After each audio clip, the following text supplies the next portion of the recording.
요한복음 강의 25번째 시간으로 예수님이 행하시는 놀라운 일들이라는 제목으로 말씀을 보겠습니다. 제가 예전에 예수님에 대한 사랑이 아주 뜨겁게 마음에 있었던 시기가 있습니다. 물론 지금도 예수님을 사랑하지만 20대에는 그 사랑이 정말 감정적이고 또 너무나 강렬해서 매일처럼 예수님 생각만 하면 눈물이 나고 예수님을 그래서 직접 보고 싶은 열망이 제 안에 너무 강렬했습니다. 그때 자주 기도하며 하나님, 예수님 한번 제가 봤으면 좋겠어요 라는 기도도 많이 했고요.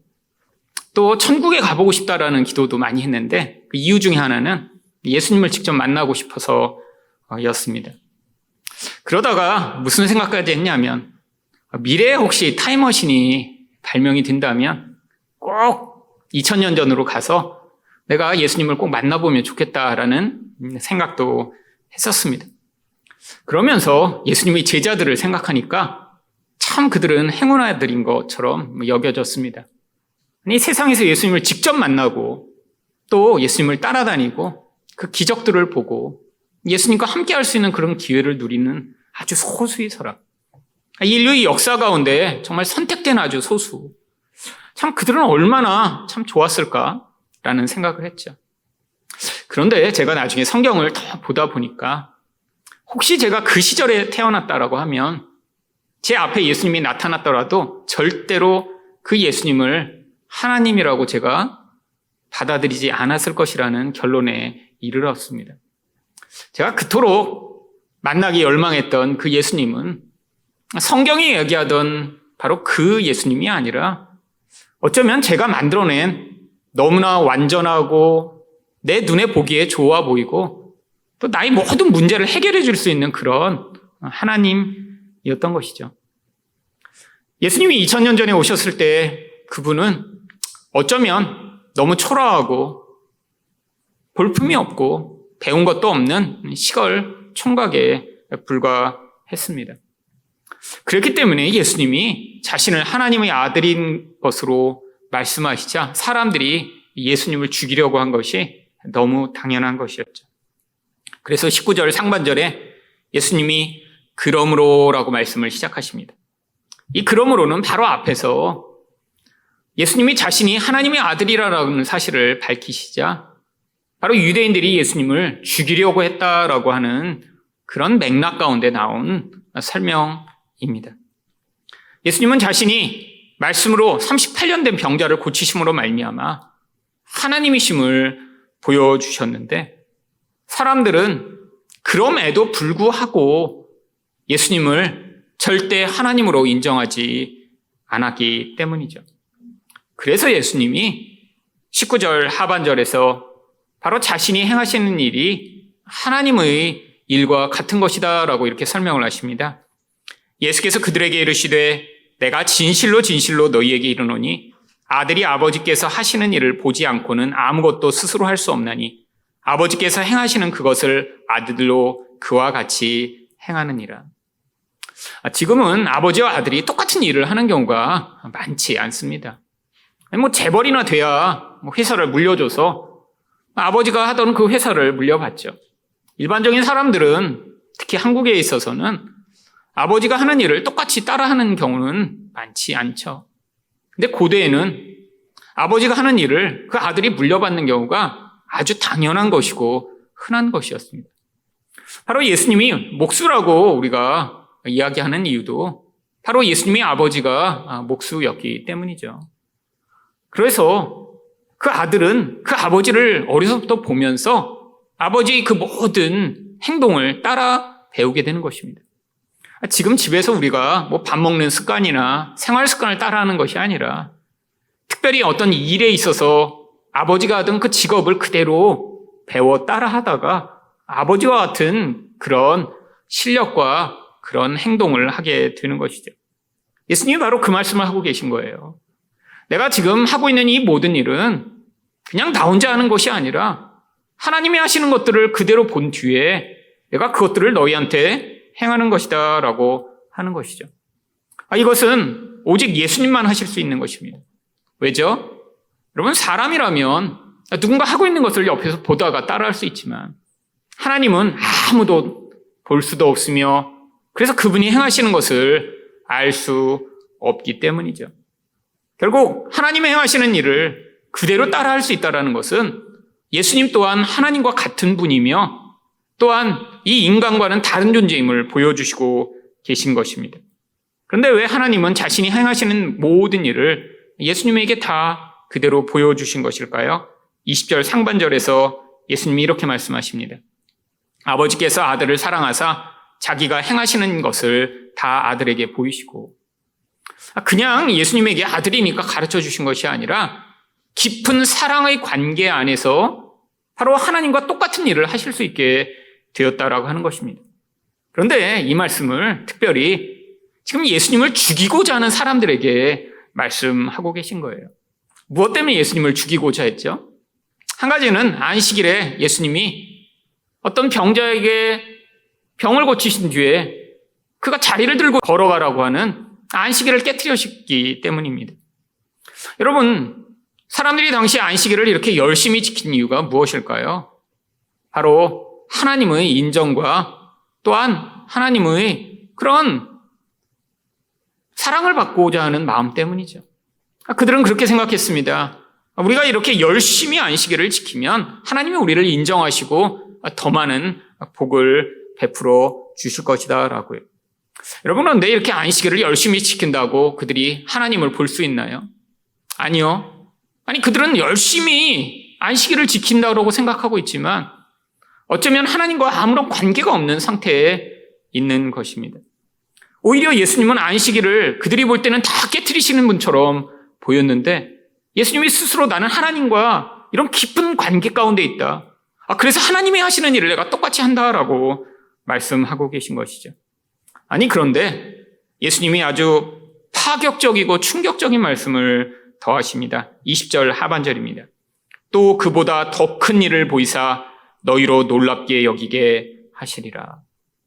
아니, 하나님이 행하시는 일을 하신다라고 하는 것에서 끝난 게 아니라 그보다도 더 놀라운 일을 너희한테 보여서 너희로 놀라게 하겠다라고 말씀하고 계신 것이죠. 그렇다면 도대체 예수님이 행하시는 이 놀라운 일은 무엇인가요? 첫 번째로 죽은 자들을 살리는 일입니다. 21절 상반절 말씀입니다. 아버지께서 죽은 자들을 일으켜 살리신 같이. 여러분, 하나님이 직접 오셔서 죽은 자를 살리시지는 않았습니다. 그런데 구약 성경에서 바로 하나님의 능력으로 말미암아 선지자들이 이 죽은 자들을 살렸던 일들이 여러 번 있었죠. 가장 대표적인 경우가 바로 엘리야가 살렸던 사렙다 과부의 아들입니다. 열왕기상 17장 17절과 22절을 보시면 이 일 후에 그 집 주인 되는 여인의 아들이 병들어 증세가 심히 위중하다가 숨이 끊어진지라 여호와께서 엘리야의 소리를 들으심으로 그 아이 혼이 몸으로 돌아오고 살아난지라. 엘리야가 자신의 능력으로 죽은 사람을 살린 게 아닙니다. 하나님이 그의 기도를 들으시고 하나님이 살려주신 것이죠. 결국 사람이라고 하는 이런 간접적인 도구를 사용하셨지만 하나님이 이렇게 죽은 자를 구약에서 살려내셨습니다. 여러분, 이건 놀라운 일이죠. 세상에서 죽은 자가 살아나는 것처럼 놀라운 일이 어디 있나요? 여러분, 그런데 예수님이 이거보다 더 놀라운 일을 행하신대요. 그래서 우리로 하여금 그것으로 말미암아 놀라게 하실 것이래요. 바로 그 이야기가 21절 하반절입니다. 아들도 자기가 원하는 자들을 살리느니라. 여러분, 구약에서 이렇게 하나님이 죽은 자들을 살리신 것보다 더 놀라운 예수님이 이렇게 살려내시는 일은 무엇을 의미하는 것인가요? 바로 영원히 죽은 자들을 살리시는 것입니다.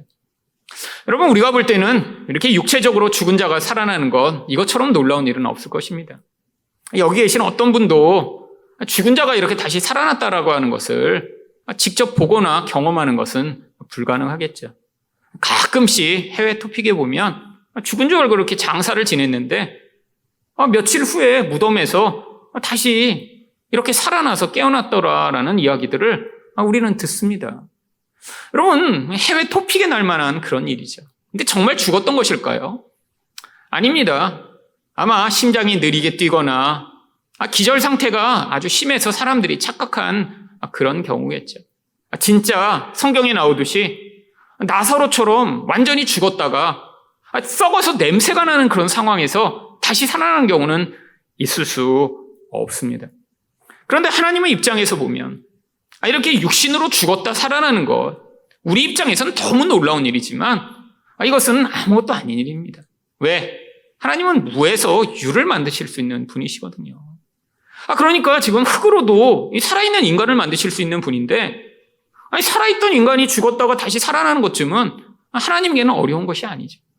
근데 예수님이 행하시는 이렇게 죽은 자가 살아나는 것은 왜 더 놀랍고 더 큰 일인가요? 바로 영원히 죽은 자가 살아나기 위해서는 죄 문제가 해결되어야 하기 때문입니다. 여러분, 성경에서 이렇게 육신으로 죽었다가 살아난 사람이 구약에도 신약에도 있습니다. 그런데 이렇게 육신만 죽었다가 살아난 사람은 결국 어떤 운명을 다시 경험하게 되나요? 결국 또 시간이 지나면 죽게 됩니다. 여러분, 예수님이 살리셨던 나사로, 그 이후로 계속 살았나요? 아니요. 우리는 성경에 기록이 없어서 모르지만 아마 몇십 년이 지나 나이가 들어 또 죽었겠죠. 여러분, 이 육신이라는 것은 결국 한계에 도달하면 죽음이라는 것을 경험하게 되어 있습니다. 그런데 이 인간의 영혼은 죽지 않기 때문이죠. 여러분, 하나님이 우리를 보실 때는, 그 영이신 하나님이 우리를 보실 때는 우리가 육을 가지고 이렇게 지금 살아있다라고 하는 그런 모습을 하고 있기 때문에 제가 살아있구나라고 여기시지 않는다는 거예요. 여러분, 영적 입장으로 인간을 뭐라고 바라보고 있나요? 에베소 2장 1절을 보시면 그는 허물과 죄로 죽었던 너희를 살리셨도다. 여러분, 인간은 죽은 존재라는 거예요. 여러분, 죽었다라고 하는 건 우리는 숨도 쉬지 않고 반응하지 않는 그런 육체적 죽음만을 생각하지만, 성경이 죽었다라고 이야기하는 것은 영적인 그런 아무런 반응도 할 수 없는, 심지어는 육체는 있지만 원래 하나님이 만드신 그 인간이라고 하는 존재로서의 모습을 갖지 못한 그런 존재인 것이죠. 여러분, 요즘 딱 이런 모습을 한 존재들이 아주 많이 등장합니다. 바로 좀비라고 하는 존재죠. 여러분, 대부분의 좀비 영화는 똑같은 패턴을 가지고 있어요. 수없이 많은 좀비들이 나오는데 그 좀비들을 대부분 사람들이 어떻게 합니까? 쉽게 쏴서 죽이거나 아무렇지도 않게 다 파괴하고 살해하죠. 여러분, 겉모양은 사람처럼 하고 있어요. 근데 우리가 그렇게 사람이라면 그 좀비를 죽이듯이 그 사람들을 그렇게 쉽게 죽일 수 없겠죠. 그런데 좀비를 죽이는 사람들은 아무런 죄책감이 없습니다. 왜? 그 존재를 사람이라고 바라보지 않아요. 사람처럼 모양을 하고 있는데 안에 있는 정신은 죽어버린 거죠. 그래서 제대로 기능하지 못하는, 서로 의사소통도 할 수 없는, 인간이라고 부르기에는 이상한 그런 죽어버린 하지만 살아있는 존재이기 때문에 좀비라고 부르고요. 그래서 그 좀비들을 아무런 죄책감 없이 죽이는 영화들이 아주 많이 나오고 있죠. 여러분, 근데 이 영적 상태가 바로 인간에게 적용하여 보면 영적으로 죽은 이 인간이 하나님의 입장에서는 좀비와 같은 존재입니다. 원래 사람을 하나님이 이렇게 만드시지 않았어요. 여러분, 하나님이 원래 만드실 때는 하나님이 영이 인간 안에 존재하여 바로 하나님과 같은 마음으로 인간이 살아가도록 인간을 만드셨어요. 육체적인 이 존재만으로 살아가는 게 아니라 이 안에 우리가 생각할 땐 정신만 있고 감정만 있으면 사람이 살아있다라고 생각하지만, 하나님 보실 땐 이 안에 영이 인간을 다스리기 때문에 바로 하나님을 온전히 의존하고 사랑하며 이웃을 온전히 사랑하는 그런 온전한 관계를 맺고 살아가는 존재로 인간을 만드신 거예요. 여러분, 그 능력은 이 육체에 있는 것이 아닙니다. 여러분, 이 육신이 건강하다고 정말 하나님과의 다른 사람과 온전한 관계를 맺고 살아가나요? 전혀 관계없어요. 여러분, 근데 하나님이 이렇게 육체는 멀쩡한데 영혼 안에서 이렇게 하나님의 영이 떠나버리고 이기심과 그런 분노와 미움과 악으로 가득한 이런 존재로 살아가는 존재들을 보실 때, 그래서 죽었다라고 이야기를 하는 것입니다.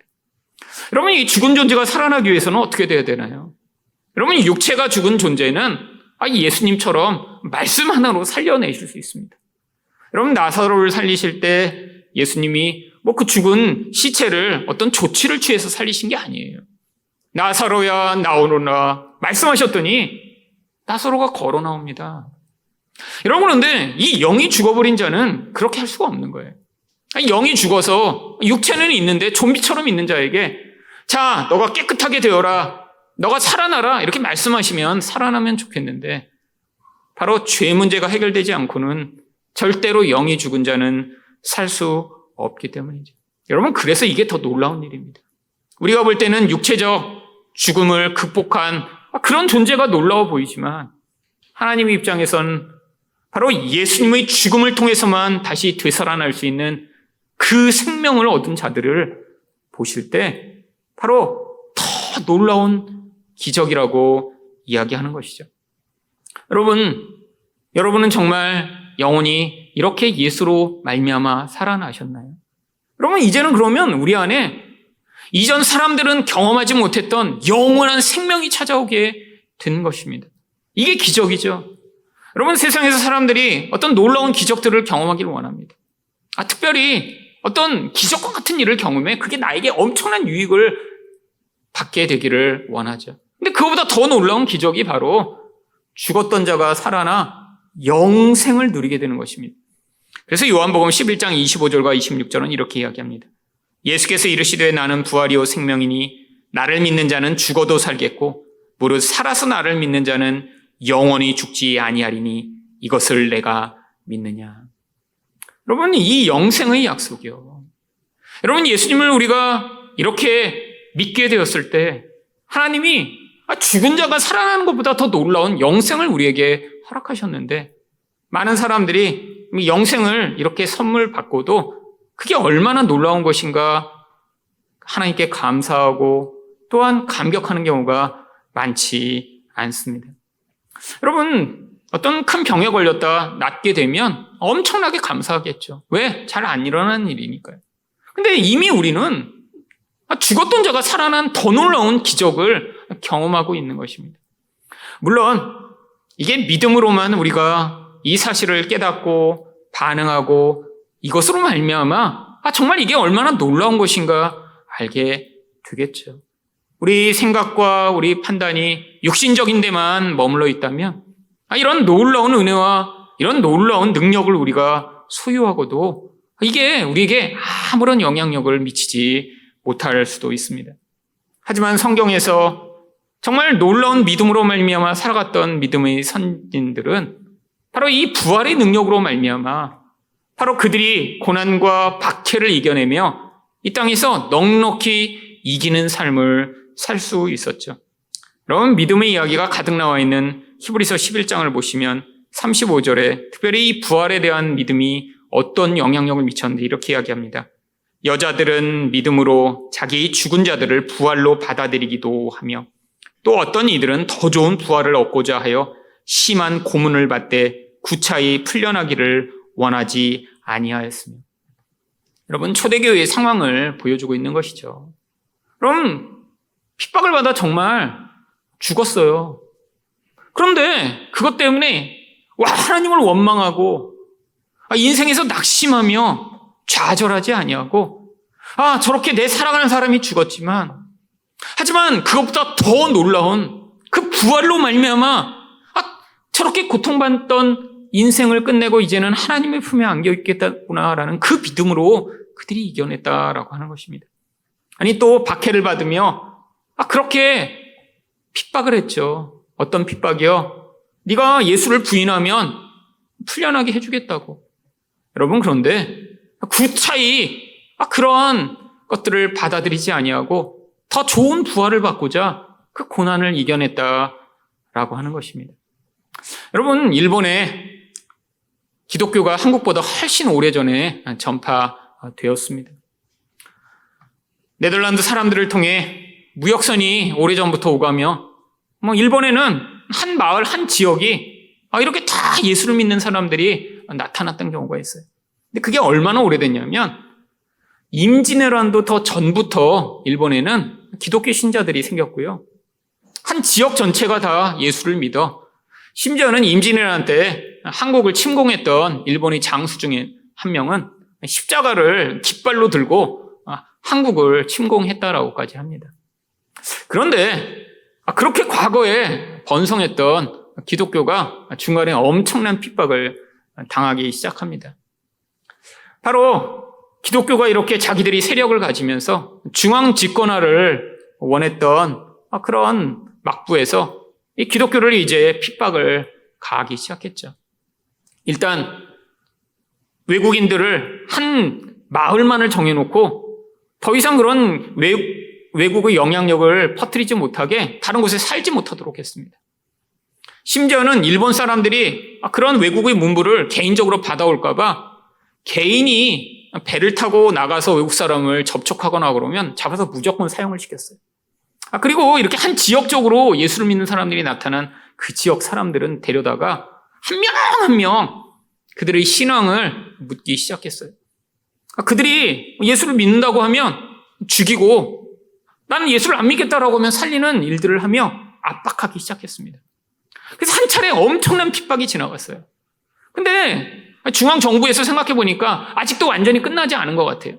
그래서 그들이 최후로 사용했던 게 바로 성경책이나 당시에 전파됐던 기독교는 카톨릭이었기 때문에 바로 예수님이나 마리아의 그런 그림을 놓고 그 그림을 짓밟거나 침을 뱉는 사람들은 예수를 안 믿는 사람이라고 인정을 하고 그걸 그렇게 하지 못하는 사람들은 이제 다 죽이기로 하고 사람들을 모아놓고 그 지역 사람 전체를 이제 한 명 한 명 테스트하기 시작했습니다.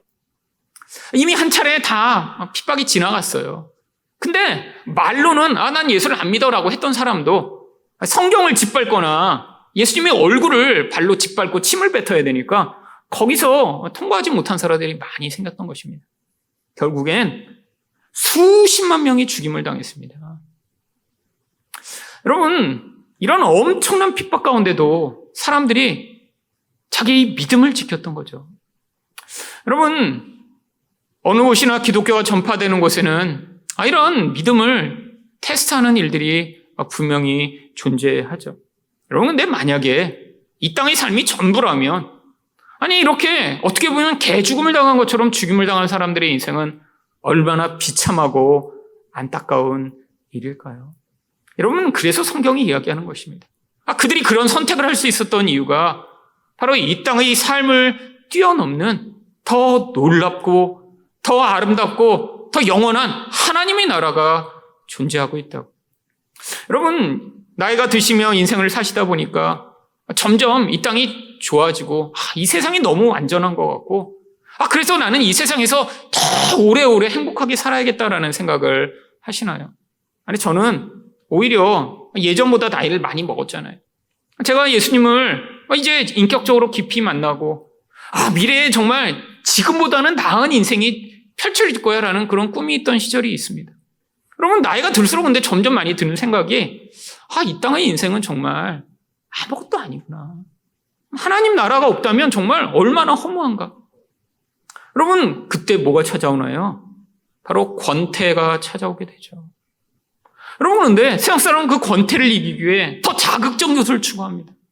더 몸부림을 쳐요.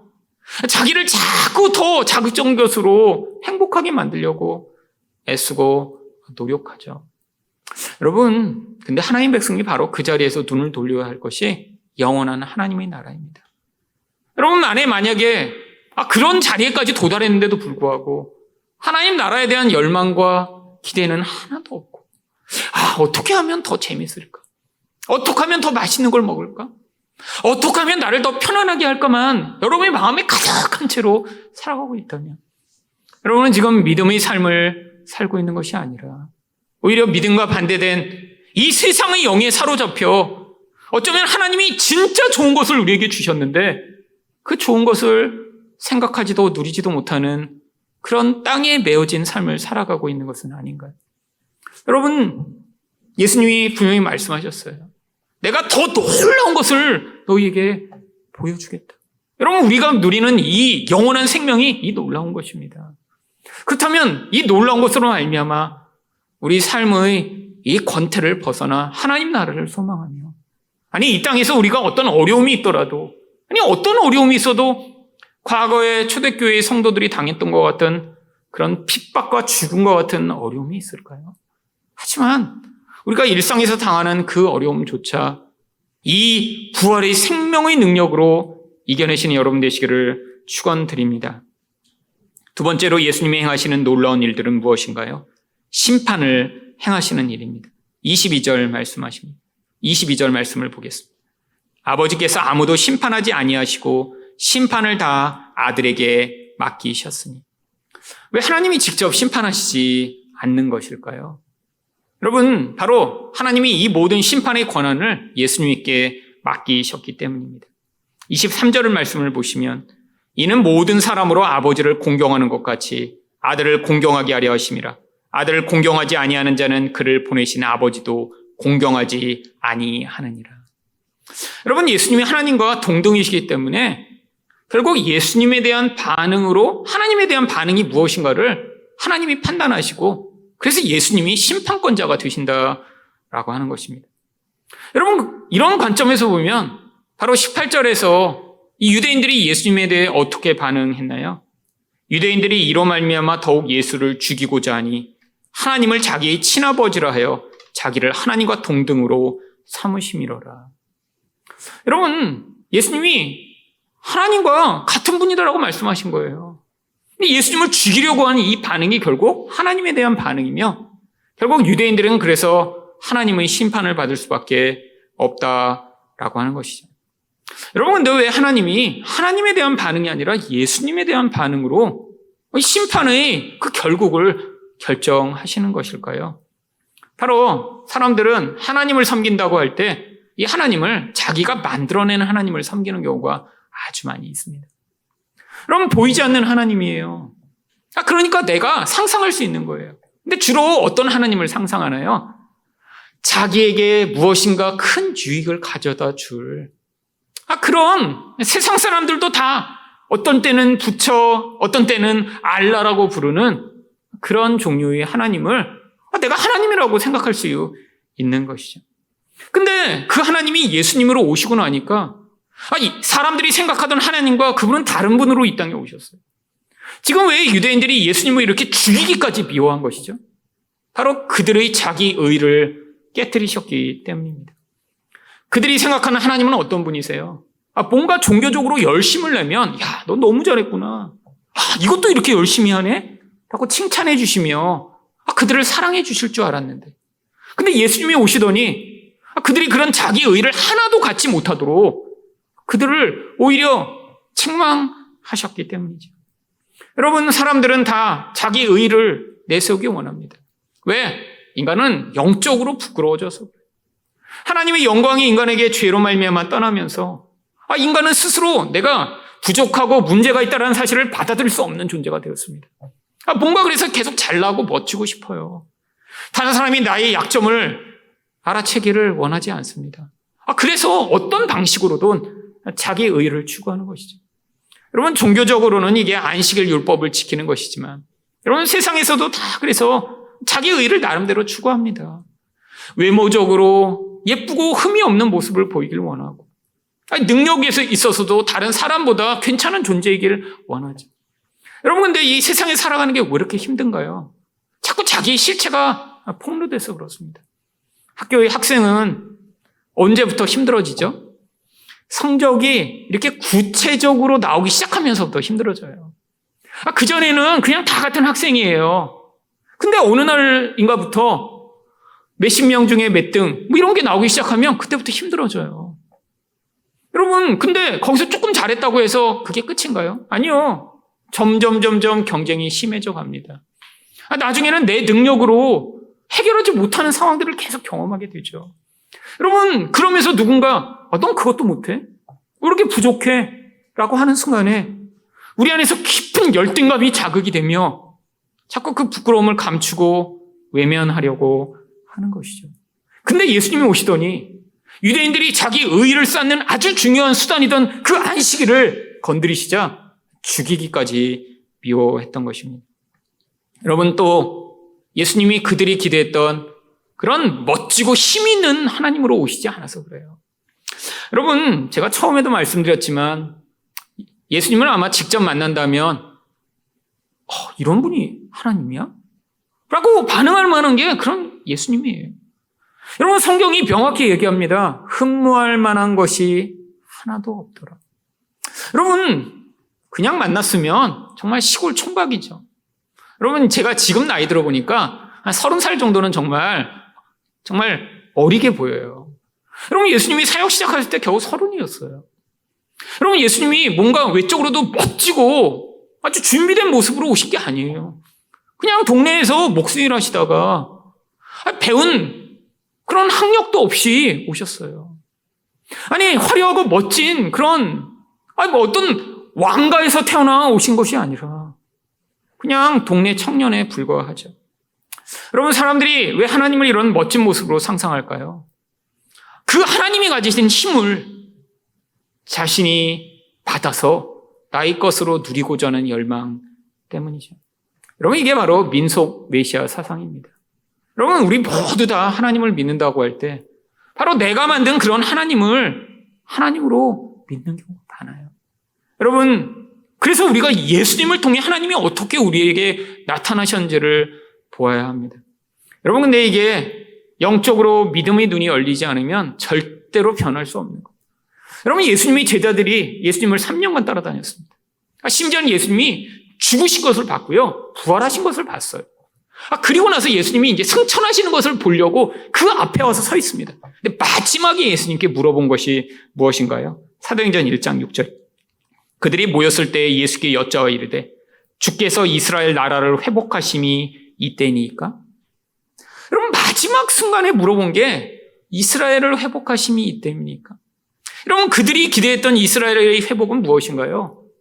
과거처럼 지금 로마의 압제로부터 그들이 자유를 얻어 나라가 부강하고 주변 나라들을 다 통치하며 경제적으로도 풍요하며 배고프지 않고 잘 살게 되는 그런 나라를 꿈꿨던 거죠. 여러분, 예수님을 3년 따라다니고 예수님의 죽음과 부활을 목격한 사람들의 반응이 이런 반응이에요. 여러분, 이런 반응을 하던 사람들이 언제 변하기 시작하죠? 바로 오순절에 성령을 받고 그들의 눈이 열립니다. 여러분, 이스라엘은 영원히 그냥 계속 망해 있어요. 로마가 여전히 더 강성해집니다. 그 강성함이 너무 강해서 이제는 하나님 백성들을 다 죽이는 그런 권세를 가진 강력한 나라가 됐어요. 당시에 세계라고 알려진 모든 곳을 로마가 통치하는 그런 지경에 이르렀습니다. 근데 예수님이 승천하시는 앞에서 이렇게 질문했던 제자들이 그런 강성한 로마 앞에서 중들지 않습니다. 여러분, 요한계시록을 보세요. 용이 세상에 날을 띠고 머리가 7개, 뿔이 10개인 용이 세상을 통치하고 사람들을 죽여요. 그런데 요한이 거기서 봤던 환상 속에서 예수님은 어떤 분이신가요?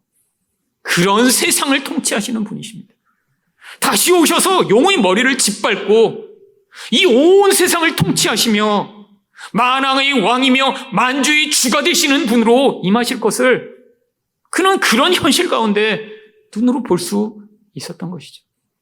여러분, 이게 바로 예수님이 세상을 심판하시는 분으로 오시는 것입니다. 여러분, 예수님을 여러분이 어떻게 바라보고 계신가요? 여전히 나의 문제를 해결해 주는 그런 신 정도로 바라보고 계시다면 여러분은 믿음의 생활을 할수록 더 낙심하는 경우가 많을 거예요. 왜? 예수 잘 믿으면 세상 사람보다 뭔가 더 나아지고 세상 사람들이 겪는 문제를 겪지 않으며 뭔가 문제가 생길 때마다 하나님이 나타나셔서 도와주실 것이라고 생각하는데 여러분, 그렇지 않다라는 거예요.